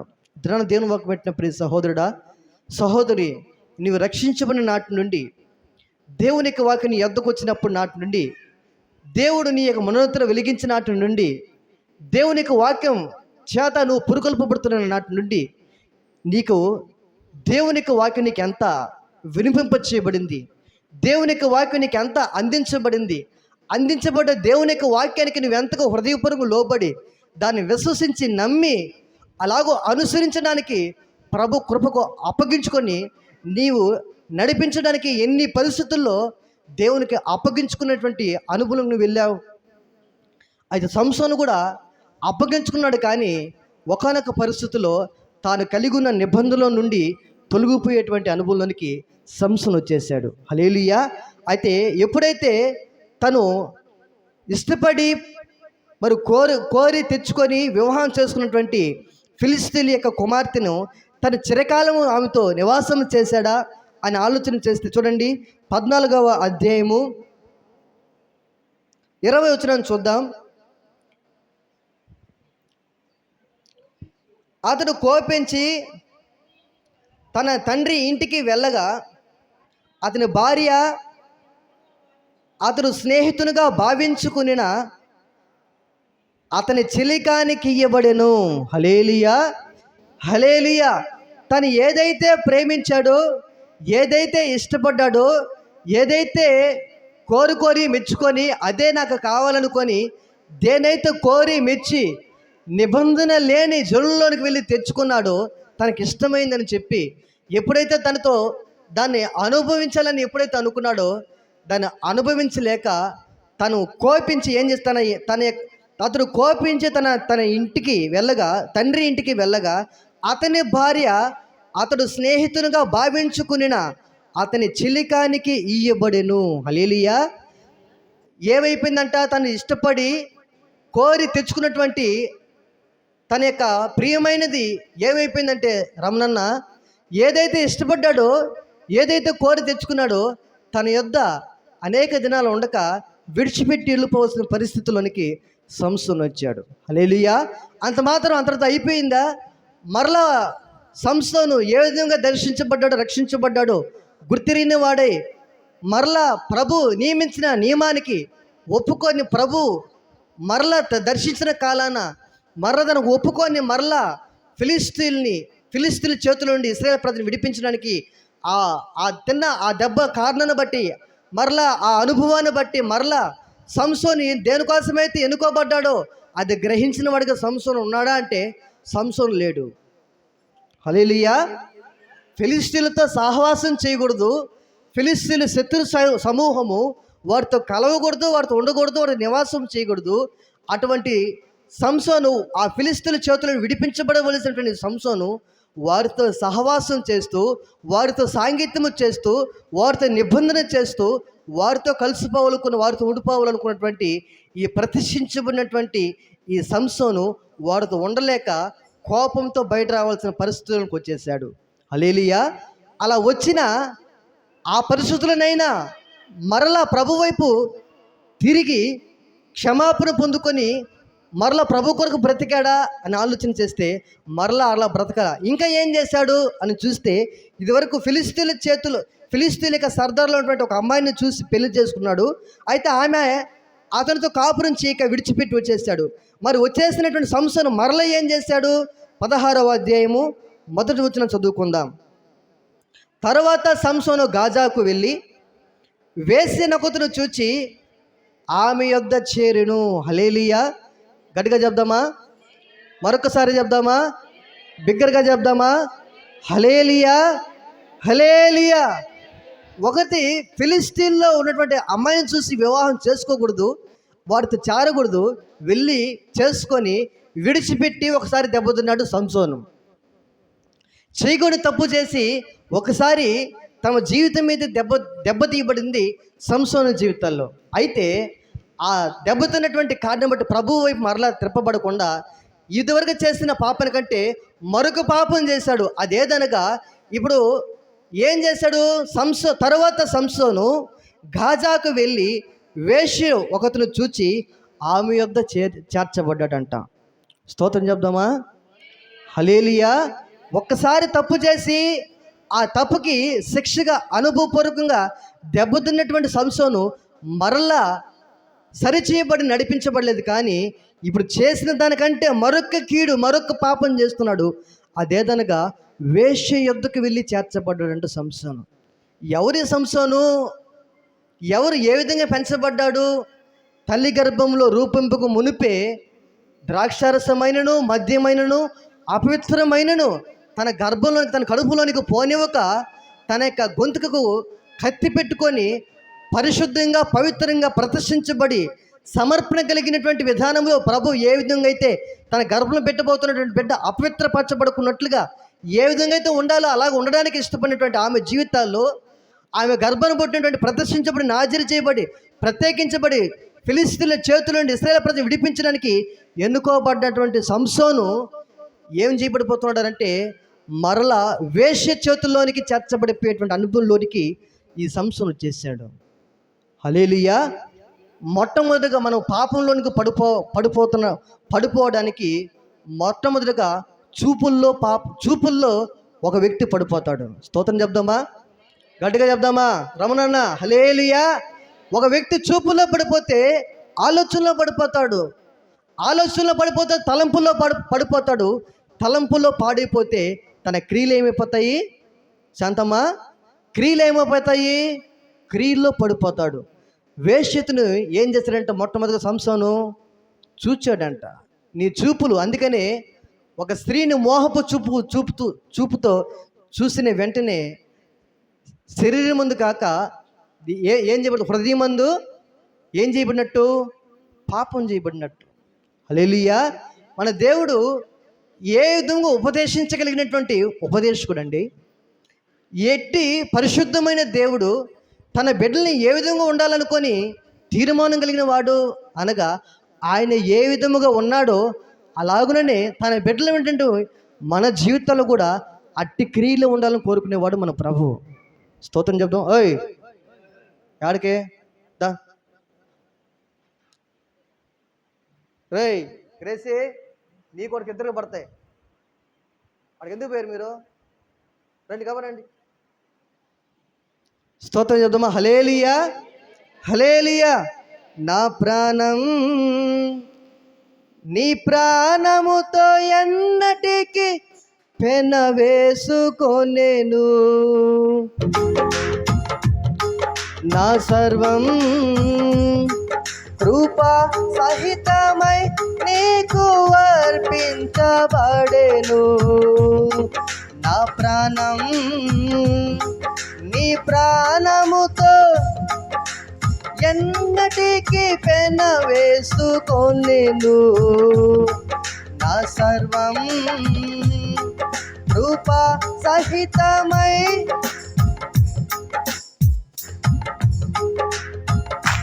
నిన్ను సేవించని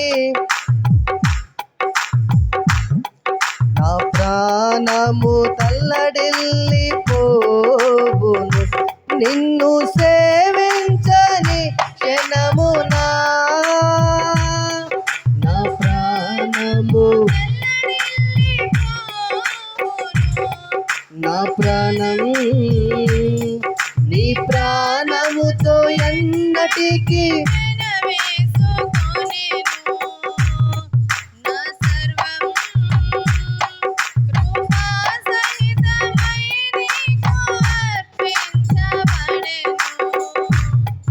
నా ప్రాణం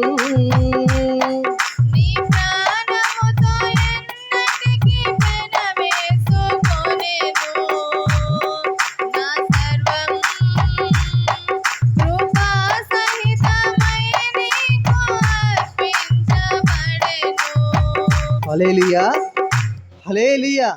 మన దేవుడు ఆయన పరిశుద్ధుడు. ఆయన ఏ పాపమైనను నాలో పాపం ఉన్నదని మీరు ఎవరో నిరూపించగలరని సవాలు విసిరినవాడు. ఆయన ఏదైతే ఎట్టి అనుభవం కలిగి ఉన్నాడో అటువంటిదే ఆయన స్వరూపమందు ఆయన పోలిక చొప్పున మనల్ని చేసుకున్నాడు. ఆయన ఏదైతే కలిగి ఉన్నాడో, ఏ రూపం అయితే ఆయన కలిగి ఉన్నాడో అటువంటి రూపాన్ని మన యందు ఏర్పరిచాడు. ఆయన ఏదైతే కలిగి ఉన్నాడో మనలో అది ఏర్పడాలని ఆయన ఉద్దేశించి ఉన్నాడు. హల్లెలూయా, గట్టిగా స్తోత్రం చెప్దామా. మనము ఏ విధముగా ఉంటామో మన దేవుడు పరిశుద్ధుడు.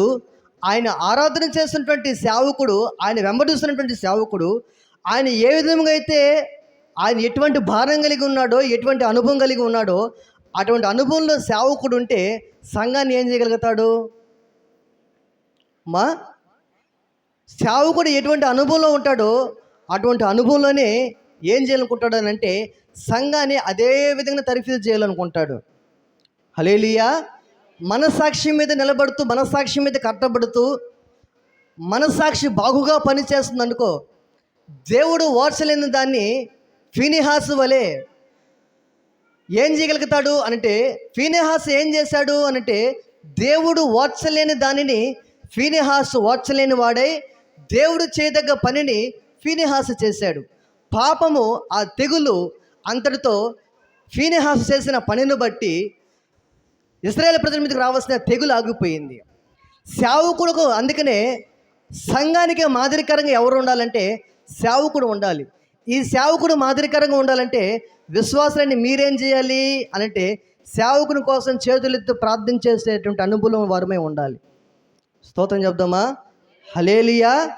సేవకుడు పరిశుద్ధపరచబడాలి, పవిత్రపరచబడాలి, భారం కలిగిన వాడై, ప్రతి సత్కారానికి సిద్ధపాటు కలిగిన మనసు కలిగిన వాడే, సంఘాన్ని ప్రభు వైపు త్రిప్పగలిగిన వాడే, ప్రభు కోసం నిలబెట్టగలిగిన వాడే, వాక్యం చేత ఉదక స్నానం చేయించగలిగిన వాడే, అన్ని విషయాలు కూడా సౌఖ్యంగా వదిలగలిగేటువంటి అనుభవంలోనికి నడిపించేటట్లుగా, దుష్టత్వంలో నుండి ఆశీర్వాదంలోనికి వారిని మళ్లించేటట్లుగా, ఆశీర్వాదానికి వారసులుగా వారిని మార్చేటట్లుగా వాక్యంతో వారిని ఏం చేయాలంటే పోషించేటువంటి అనుభవంలో మొట్టమొదటిగా సేవకుడు తరఫీదు చేయబడి మనస్సాక్షి శుద్ధీకరించబడుచు, మనస్సాక్షి మీద కట్టబడుతూ వాక్యానుసారమైన బ్రతుకు జీవిత విధానం కలిగిన వాడై, భక్తిపరుడై ఉంటూ దేవుని యొక్క సముఖానికి మరి నిందాహృతి నడిపించబడే వ్యక్తిగా సేవకుడు ఉంటే, ఆ సేవకుని కింద ఉన్నటువంటి విశ్వాసులైన సరే ఏం చేస్తాడనంటే వాక్యానుసారంగా సిద్ధపరచడానికి పూనుకుంటాడు సేవకుడు.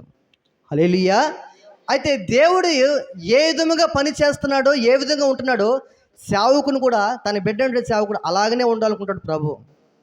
అయితే ఈ సేవకుడు సంఘ బిడ్డల జీవితంలో ఏమనుకుంటాడు? దేవుడు ఎలా అయితే ఉన్నాడో, ఎలా సిద్ధపరచమని చెప్పాడో అలా సేవకుడు సిద్ధపడుతూ ఓయ్ కూర్చోగమనా హల్లెలూయా. అలాగూ సేవకుడు సిద్ధపడుతూ సంఘాన్ని ఏం చేస్తుంటాడంటే అలాగూ సిద్ధపరచడానికి తన యొక్క జీవితాన్ని బలిపీఠం మీద ప్రభు కోసం సమర్పించుకొని ప్రభు నడిపించమని చెప్తున్నటువంటి రీతిలో నడిపించబడేటువంటి వ్యక్తిగా సేవకుడు ఉండాలి. హల్లెలూయా. అట్లా సేవకుడు ఉంటే ఆ సేవకు నడిపిస్తున్నటువంటి వాక్యానుసారమైనటువంటి జీవితానికి మనల్ని మనము అప్పగించుకొని వాక్యానికి హృదయపూర్వకంగా లోబడిన వారమై ప్రభు కోసం బ్రతికే వారముగా మనం మార్చబడే వారముగా ఉండాలి. ఆమేన్. హల్లెలూయా. ప్రభు మనల్ని అలాగో మార్చునుగాక. హల్లెలూయా. అలాగో స్థిరపరచునుగాక. హల్లెలూయా. శబ్దం రాలే మీకు, అట్లా ఆశలు ఏమో అట్ట స్తోత్రం చెప్దామా. హల్లెలూయా. అయితే మన జీవితాల్లో ఎప్పుడంటే అటువంటి పరిస్థితి కలిగి ఉంటామో చూడండి, వాక్యం మన ఎద్దుకు వస్తున్నప్పుడు ఆ వాక్యానుసారంగా బ్రతకడానికి అది క్రియలు కనబడుతున్నది అనుకోండి. ఆ క్రియలు కనబడుతున్నటువంటి విధానం బట్టి సేవకుడు సంతోషపడడా? సంతోషపడతాడు. అయితే ఆ క్రియలు యథార్థంగా ఒక మనసును మనిషిని ఎరిగినవాడు ఎవరు అనంటే దేవుడు. ఒక సేవకుడు ఎరగలేడు ఒక మనిషి అంతరంగంలో ఏమున్నదో. ఒక రమణన్న సేవకుడు ఎరగలేడు అంతరంగంలో ఏమున్నదని. కానీ ఎవరు చూడగలరు అనగా దేవుడు చూడగలడు. ఆయన అంతరంగాన్ని ఎరగగలిగిన వాడు గనుక ఆయన దృష్టికి యథార్థత కలిగి క్రియల్లోనే కాక అంతరంగంలో కూడా యథార్థత కలిగి నడుచుకోగలిగిన వారముగా ఉంటే ఆ వాక్యం హృదయపూర్వకంగా లోబడి ఇష్టపడగలిగితే అలాగూ చేయగలిగితే మనం దేవుడిచ్చేటువంటి వారసులకి మనల్ని ఏం చేయగలడంటే కర్తలుగా ప్రభు మనల్ని మార్చగలడు. స్తోత్రం చెప్దామా. హల్లెలూయా. అయితే దేవుడు ఏ ప్రత్యక్షత సంసోనికి తల్లిదండ్రులకు ఇచ్చారో అలాగనే వారు పెంచబడ్డారు, అలాగనే వారు జీవించారు. తన గర్భాన్ని పుట్టిన బిడ్డను కూడా అదే క్రమాన్ని నేర్పించారు. మనము ఏ విధముగా మనము ప్రభువులు ఎట్టి స్థితి కలిగిన వారముగా ఉంటామో మన గర్భాన్ని పుట్టిన బిడ్డలు కూడా అటువంటి స్థితి కలిగిన వారిగానే ఉంటారు. హల్లెలూయా. ఒకడు మరొక వ్యక్తితో సాంగత్యం చేస్తే వాడు అలవాట్లు మరొకరికి వచ్చేస్తాయి. హల్లెలూయా. కుష్వాన్, మనము ఎవరితో సహవాసం చేస్తామో ఆ సహవాసం చేసేటువంటి అలవాట్లు మనకు తెలియకుండా మనకు వచ్చేస్తూ ఉంటాయి. అందుకనే మనం పరిశుద్ధుల సహవాసంతో వాక్యముతో మనము దేవుని యొక్క నిబంధన కలిగినటువంటి జనాంగముతో సహవాసములో వాక్యములో ప్రార్థనలో ఎడతెగక రొట్టె విరుచుడి ఎందు సహవాసం ఎందు ప్రార్థన చేయటి ఎందు ఎడతెగక ఎప్పుడైతే ఉంటామో ఆ మండుతున్నటువంటి కట్టులో మనం ఒక కట్టిగా మార్చబడితే మనము కూడా ఆత్మలో ఆనందించే వారంగా మార్చబడతాం. స్తోత్రం చెప్దామా. హల్లెలూయా.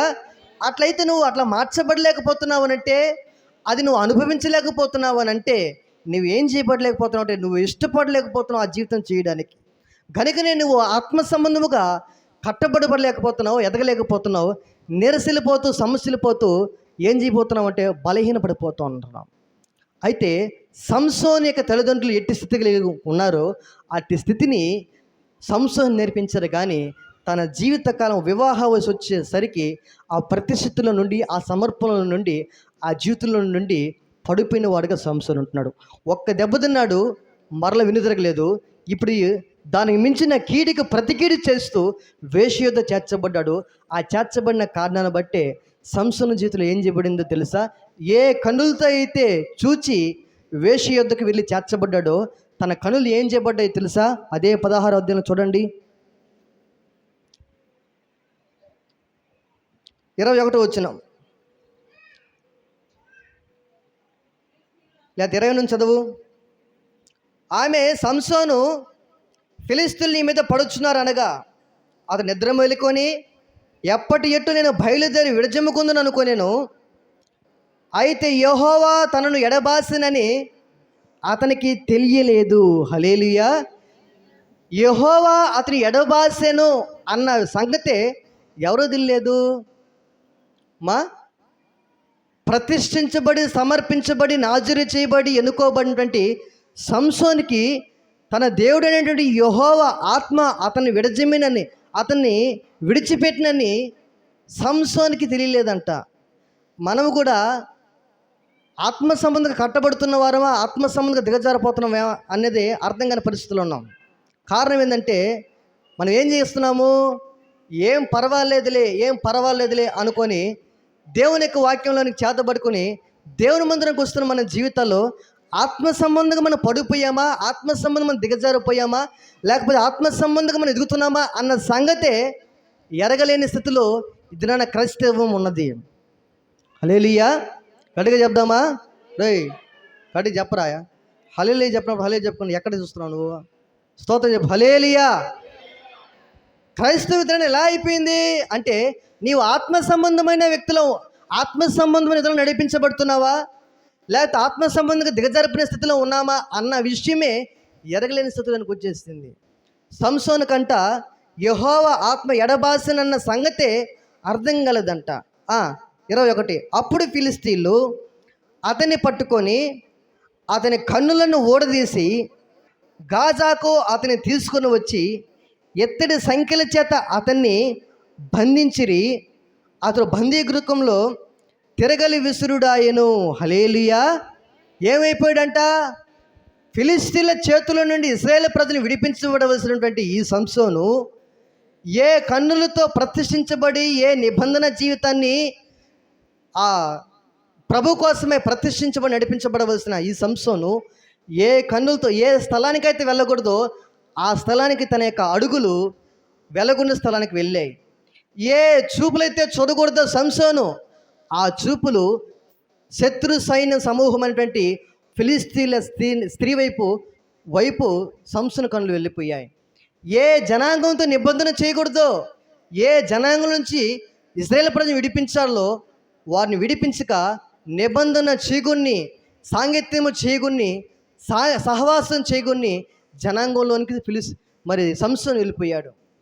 ఎప్పుడైతే అలాగూ మార్చబడిపోయాడో, ఏ కన్నులతో అయితే వేషను చూచి ఆమె యొద్ద చేర్చబడ్డాడో అదే కన్నులు ఏం చేయబడ్డాయి అంటే ఓడబెరకబడ్డాయి. స్తోత్రం చెప్దామా? హల్లెలూయా.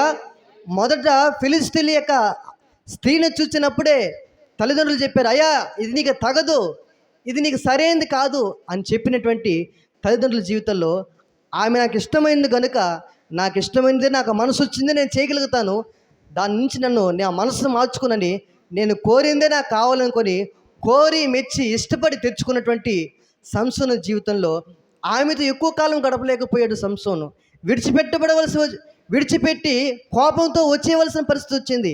ఆమె మరొక కౌగిట పడుకోవలసిన పరిస్థితి సంసోను జీవితంలో ఎదురైంది. ఏ జనాంగం మధ్యకి వెళ్ళకూడదో ఆ జనాంగంలోకి వెళ్ళిపోయాడు సంసోను. ఎవరితో నిబంధన చేయకూడదో వారితో నిబంధన చేశాడు సంసోను. ఏ పరిస్థితుల్లో ఏ ప్రజల్ని విడిపించాలో ఆ సంగతినే మర్చిపోయి వేశ్యలతో సహవాసం చేస్తూ సాంగత్యం చేస్తూ ఏ చూపుల్లో పరిశుద్ధిని కోల్పోయాడో అదే చూపులు ఏం చేయబడ్డాయి అంటే కన్నులతో సహా, కన్నుగుడులతో సహా పెరిగివేయబడేటువంటి అనుభవంలోకి, కన్నులే లేకుండా చీకటి అంధకారపు మయమైపోయేటువంటి అనుభవంలోనికి సంసోను వెళ్ళిపోయాడు. నీ జీవితంలో దేవునికి వాక్యం ఎద్దకు నువ్వు పట్టుకోకపోతే, దేవునికి వాక్యం చేత నువ్వు నడిపించబడకపోతే, దేవునికి వాక్యం నువ్వు హత్తుకోకపోతే నీవు అలాగ జీవించలేవు. అలాగూ దేవునికి వాక్యానుసారం నువ్వు జీవించలేకపోతే, దేవునికి శిక్షను నీవు ఒప్పుకొనక నువ్వు ప్రక్కన పెట్టగలిగిన స్థితిలో నువ్వు ఉంటే, నీవు ఏ స్థితిలో అయితే నువ్వు దేవుని వాక్యం ప్రక్కన పెట్టి నీకు ఏదైతే ఇష్టమైందో దాన్ని చేసుకుంటూ వెళ్ళిపోతుంటావో అదే నీకు ముప్పుగా మార్చబడి నీవు దేంతో అయితే ఇష్టపడి సుఖపడాలనుకుంటావో దేవుడు దాన్ని తీసేస్తాడు. హల్లెలూయా. హల్లెలూయా. అయితే సంసోను జీవితంలో కళ్ళు ఓడబెరకబడిన వాడే తన జీవితంలో అంధకారమయమైపోయి చీకటిమయమైపోయి తమ జీవితాల్లో ఏమైపోయి తెలుసా? ఫిలిష్తీయుల ప్రజలు అవమానపరిచే విధముగా, ఎగతాళి చేయబడే విధముగా తన జీవితము అటువంటి విధానంలోనికి మార్చబడిపోయింది. స్తోత్రం చెప్దామా? హల్లెలూయా. అటువంటి స్థితిలో అప్పుడు సంసోనుకి ఏమొచ్చిందంటే, అప్పుడు జ్ఞానం వచ్చి, అప్పుడు ఆలోచన వచ్చి, అప్పుడు ఒక ప్రార్థన చేస్తూ ఉంటున్నాడు. ఏమని ప్రార్థన చూడండి.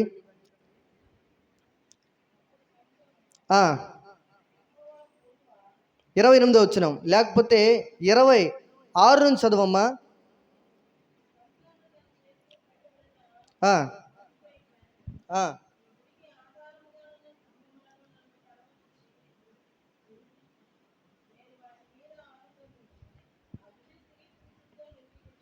ఆ గుడి స్త్రీ పురుషులతో నిండి ఉండును.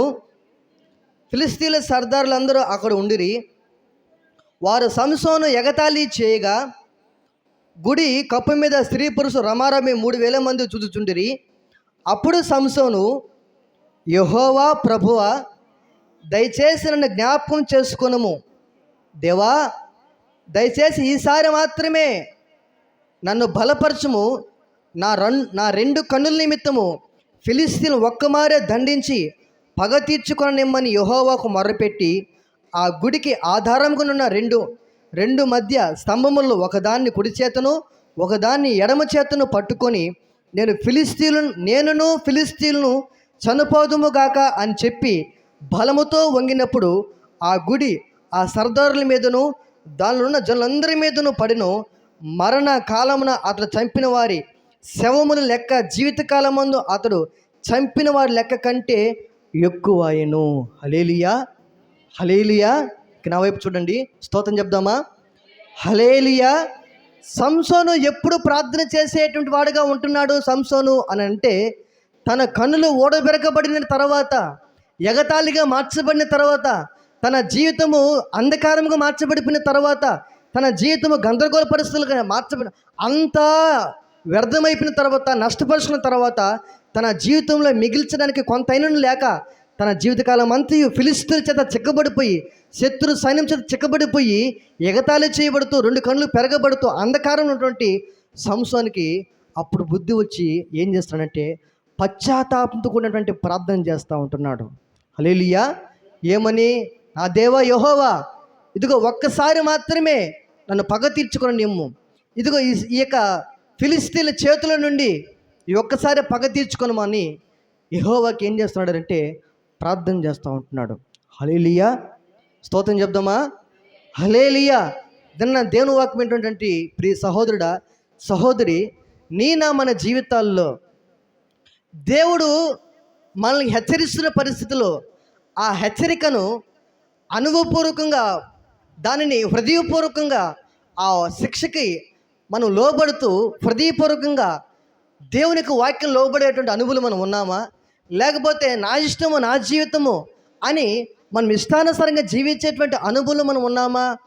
మన ఇష్టము నా జీవితము అని దేవునికి వాక్యాన్ని ప్రక్కన పెట్టిన వారమై మన జీవితం నడిపించబడే వారముగా ఉంటే, ప్రతిష్ఠించబడిన మనము, ఎన్నుకోబడిన మనము దేవునిక ఆయన ప్రేమ చేత, ఆయన కృప చేత ఆకర్షించబడి, దర్శించబడి, ఆయన సముఖములో చేర్చబడి, వాక్యం చేత మనల్ని పోషిస్తున్నటువంటి మన జీవితాల్లో ఆ వాక్యానుసారంగా బ్రతకకుండా వాక్యానికి వెనుదిరిగి మన ఇష్టం చొప్పున, మన యొక్క ఆలోచన చొప్పున, మన జ్ఞానాన్ని, మన బలాన్ని మనం ఆధారం చేసుకొని నడిపించబడే వరంగా ఉంటే మనకి క్షేమము మన చేతుల్లో లేదు. కానీ మన క్షేమము మనము ఆరాధన చేస్తున్న దేవుని చేతిలో ఉన్నది.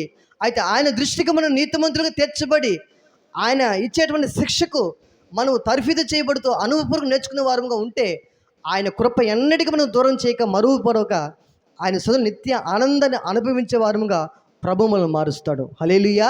అలాగూ కాక నా ఇష్టం నా జీవితం అన్నట్లుగా మనం జీవిస్తే, ప్రభు శిక్షకు మనం ఒప్పుకొనకపోతే, సంసోను వలె మొదట దెబ్బతిన్నటువంటి సంసోను కీడి చేసిన మరొక కీడి చేసి వేశ్యతో చేర్చబడ్డాడు. అదే తన యొక్క జీవితానికి, అదే మరణం అవడానికి, అదే కళ్ళు ఓడబెరగడానికి, తన జీవితం పతనమైపోవడానికి కారణమైంది.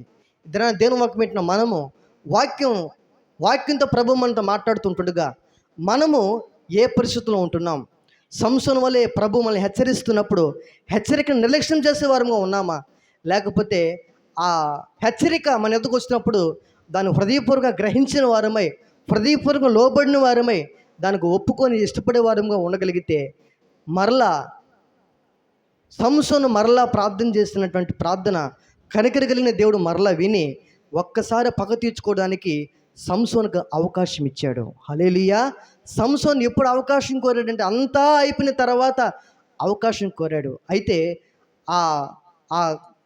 తను ఎప్పుడైతే ఆ ప్రతిష్ఠ పడిపోయాడో, ఎప్పుడైతే దిగజారిపోయాడో, అప్పుడే మనసుకు తెచ్చుకొని తన దేవుని యొద్దకు మరలా దెబ్బతిన్న మొదటిసారే మరలా సంసోను దేవుని దగ్గర చేర్చబడగలిగిన అనుభవం ఉంటే, ఎంతమందికి విడుదల కలిగించేవాడుగా సంసోను ఉంటాడు. ఫిలిస్తీన్లకి దడపుట్టించేవాడుగా ఉంటాడు. ఫిలిస్తీన్ల చేతుల నుండి ఇశ్రాయేలుని విడిపించబడే వ్యక్తిగా ఉంటాడు. ఒక మంచి నాయకుడుగా, మంచి పోరాటం కలిగిన వాడుగా మొదట దెబ్బతిన్నటువంటి ఫిలిస్తీన్ల యొక్క స్త్రీతో వివాహం ఆడి ఆమె కోల్పోయినప్పుడే దెబ్బతిన్నప్పుడే కన్నా సంసోను కన్నా ప్రభు వైపు కన్నా మరలా తిరపబడి ఉంటే సంసోను ఏ విధంగా దీవించబడిన వాడుగా, ఏ విధంగా ఆశీర్వించబడిన వాడుగా ఉంటాడు. అయితే అంతా అయిపోయిన తర్వాత చివరి క్షణంలో ప్రార్థన చేస్తూ ఉంటున్నాడు. ఇదనాన్న దేవుని వాక్యం వింటున్నా, నీవు అంతా అయిపోయిన తర్వాత నువ్వు దేవుని ఎత్తుకు వచ్చి ప్రార్థన చేయడం కాదు. నీ జీవితం ఉంటుండగానే నీకు ఇంకా నీ జీవితాల్లో ప్రభు యొక్క వాక్యం నీ ఎద్దుకు వస్తూ ఉంటుండగానే ఆ వాక్యానికి హృదయపూర్వకంగా లోబడి విధేయత కలిగి నీ జీవితం సరిచేసుకొని నీ జీవితం ప్రభు వైపు కన్నా నీ ప్రభువుకి అప్పగించుకుని నువ్వు బ్రతకగలిగితే సంసోను వలె కాక సంసోన్ని మరలా జ్ఞాపకం చేస్తున్న ప్రభు నీ పాపాన్ని నీ శాపాన్ని తొలగించి నీతో మాట్లాడి నీ సరిచేసి క్రమపరిచి సిద్ధపరిచి అనేక మందికి ఆశీర్వదకరంగా మార్చేవాడు నీవు ఆరాధన చేస్తున్నటువంటి యేసుక్రీస్తు ప్రభుల వారు. ఆమెను హల్లెలూయా. అయితే మనం పాపం చేయడం వలన మనకేం అనుమతిస్తాడు ఆయన? శ్రమ అనుమతిస్తాడు. ఇదైనా సంసోను ప్రతిష్ఠించబడి ఎన్నిక చేయబడి ఫిలిస్తీన్ని చేతుల నుండి ఇజ్రాయేల్ని విడిపించడానికి నాజరేతు ఉన్నటువంటి ఈ సంసోను పాపము అనేటువంటి ఊపులోనికి పడిపోవడం బట్టి, అతిక్రమం చేయడం బట్టి, దోషుడిగా మార్చబడడం బట్టి ఫిలిస్తీన్ల చేతులకి అప్పగించబడి కన్నులు ఓడబెరకబడిన వాడై అంధకారంలో వాడిగా మార్చబడిపోయి అనేక మందికి సంసోను జీవితం ఎగతాళిగా మార్చబడిపోయి చివరి ఘట్టంలోనికి వచ్చే వాడుగా సంసోను ఉండిపోయాడు. అయితే నీ జీవితంలో ప్రభు శిక్ష అది నీకు భయంకరంగా ఉంటుంది. ప్రభు విడిచిపెట్టేశాడు. సంసోను మీద ఉన్నటువంటి అభిషేకము, సంసోను మీద ఉన్నటువంటి ఆ యొక్క ఆత్మ ఎప్పుడైతే విడిచిపెట్టిందో ఫిలిస్తీన్ల యొక్క సర్దారులు ఏం చేశారు అనగా సంసోను మీద పడి బంధించి ఇనుప సంఖ్యల చేత బంధించి 2 కన్నులను ఓడబెరిగేటువంటి చీకటి అంధకారంలోనికి నెట్టిబడిపోయేటువంటి అనుభవంలోనికి సంసోను వెళ్ళిపోయాడు. హల్లెలూయా. నీవు క్షేమాన్ని అనుభవిస్తున్నావంటే ప్రభుని చుట్టూ కంచి వేస్తాడని గుర్తుంచుకోవాలి. హల్లెలూయా. నీవు కష్టపడి పని చేయగలుగుతున్నావు, 10 రూపాయలు సంపాదించగలుగుతున్నావు, వాస్తవమే.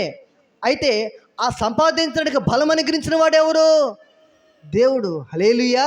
నీవు నీ పిడికిడి అన్నము చేతులారా నువ్వు తినగలుగుతున్నావు, అటువంటి శక్తి అనుగ్రహించిన వాడెవరు? దేవుడు. అయితే దేవుడే నిన్ను విడిచిపెడితే, దేవుడే నీకు క్షేమం ఇవ్వకపోతే, దేవుడే నిన్ను బలపరచకపోతే, దేవుడే నేను దర్శించకపోతే, దేవుడే నీకు ఆరోగ్యం ఇవ్వకపోతే, దేవుడే నిన్ను పోషించబడకపోతే, దేవుడే నిన్ను నిలబెట్టకపోతే నీవు నిలబడలేవు, నువ్వు పోషించబడలేవు, క్షేమాన్ని అనుభవించలేవు. అయితే యెహోవా ఆత్మ సంసోన్ని విడిచిపెట్టిందని సంసోన్ని ఎరగలేకపోయాడు. కనుకనే 2 కన్నులు ఓడబెరకబడ్డాడు, పెరిగివేయబడ్డాయి, బందీగా కానా గృహంలో బంధించబడిపోయాడు. ఇనుప సంఖ్యలు అతను నొప్పించాయి, ఎగతాళిగా మార్చబడిపోయాడు. అయితే నీ జీవితంలో దేవుని యొక్క సముఖంలోనికి వచ్చిన నీవు దేవుని సన్నిధిని ఎప్పుడు అనుభవిస్తావో, దేవుని ప్రసన్నతని ఎప్పుడు అనుభవిస్తావో, దేవుని యొక్క ఆత్మానుసారమైన ఆరాధనలో పొందుతావో, ఎప్పుడైతే వాక్యాన్ని చేతబట్టుకొని హృదయపూర్వకంగా దాన్ని హత్తుకొని హృదయపూర్వకంగా యథార్థంగా దాన్ని అనుసరిస్తూ నడవడానికి ఇష్టపడతావో, ఆ వాక్యమే నీ జీవితానికి ఏమనుకుంటుందంటే చీకటమైపోతున్న నీ జీవితానికి వెలుగుగా మార్చబడుతుంది. ఆమె హల్లెలూయా. నీ వాక్యము నా పాదములకు దీపము, నా త్రోవలకు అది వెలుగై ఉన్నదని వాక్యం సెలవిస్తుంది. హల్లెలూయా. నీ పాదాలకు అది వెలుగై అవుతుంది. నీ జీవితానికి దేవుని యొక్క వాక్యం వెలుగై నువ్వు ఎలా నడిపించాలో అలా నడిపిస్తూ ఉంటుంది.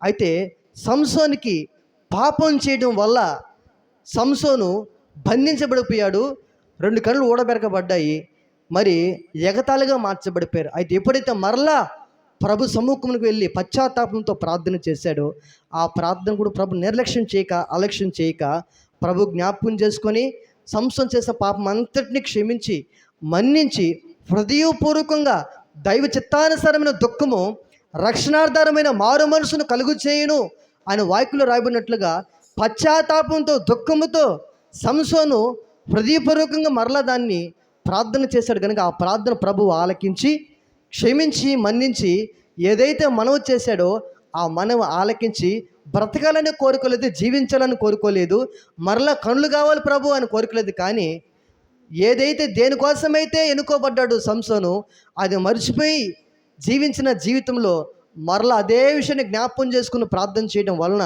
ఆ ప్రార్థన ఆలకించి సంసోను ప్రార్థన ఆలకించి గొప్ప కార్యం విజయము సంసోను జీవితంలో చేశాడు. హల్లెలూయా. దేవుని వాక్యం పెట్టిన నీవు దేవుని యొక్క వాక్యానికి మీరి దేవుని యొక్క వాక్యానికి విరుద్ధంగా నడవడం నువ్వు ఇష్టపడద్దు. ఎందుకనగా ఆయనను విడిచిపెడితే ఆయన విసుగుపోయి ఆయన్ని పట్ల చూపించిన దీర్ఘశాంతమును ఆయన కోపంగా మార్చుకుంటే, ఆయన విసుగుపోతే దీర్ఘశాంతానికి బదులుగా నీ ఎడ్ల శిక్షకు ఆయనను పాత్రుడిగా ఎంచితే, ఆయన వేసిన కంచె తీసివేయగలిగితే, ఆయన ఇచ్చే క్షేమము ఆయన వెనుక తీసుకుంటే నీ జీవితంలో ఆయన అప్పగిస్తున్న దాన్ని నువ్వు ఓర్చుకోలేవు. దేవుని వాక్యం పెట్టిన నీవు దేవునికి వాక్యం చేత నీ జీవితం పరిశీలన చేసుకో. నీవు సంసోను వలె కాక ఆయన శ్రమకు నువ్వు ఒప్పుకొనక వాక్యానుసారం నువ్వు జీవించడానికి ఇష్టపడి ఎప్పుడైతే నువ్వు అలాగ జీవిస్తావో ఆ శ్రమలన్నీ కూడా నీకు ఎలాగ మార్చబడతాయంటే దీవెనకరంగా ప్రభు మారుస్తాడు. హల్లెలూయా, హల్లెలూయా. ఇప్పుడు సంసోను జీవితంలో శ్రమ ఎందుకు అనుభవించాడు, ఎందుకు కళ్ళు ఊరబెట్టుకున్నాడు, ఎందుకు ఎగతాళి చేయబడ్డాడు అనగా పాపం వలన వచ్చు జీతము మరణము. ఆ మరణకరమైనటువంటి ఆ వ్యసనకరమైనటువంటి జీవితంలోనికి మనం వెళ్ళకూడదనే ప్రభు మన కోసం ప్రాణం పెట్టి మనకు విడుదల కలుగు చేశాడు. హల్లెలూయా. విడుదల కలుగు చేసిన ప్రభు నీతో నాతో మాట్లాడుతున్నాడు. మనము పాపము చేయకుండా ఆయన పరిశుద్ధుడై ఉన్న ప్రకారము నీవును నేను మన పరిశుద్ధులుగా జీవించాలని ప్రభు కోరుతూ ఆ ఇష్టపడుతున్నటువంటి దేవుడు మనం పాపం చేస్తే ఏ విధముగా మన శ్రమ అనుభవిస్తామో, ఏ విధముగా మనం ఇష్టపడుతున్న దాన్ని వదులుకోవాల్సిన పరిస్థితులు వస్తాయో అన్న విషయాలు సంసోను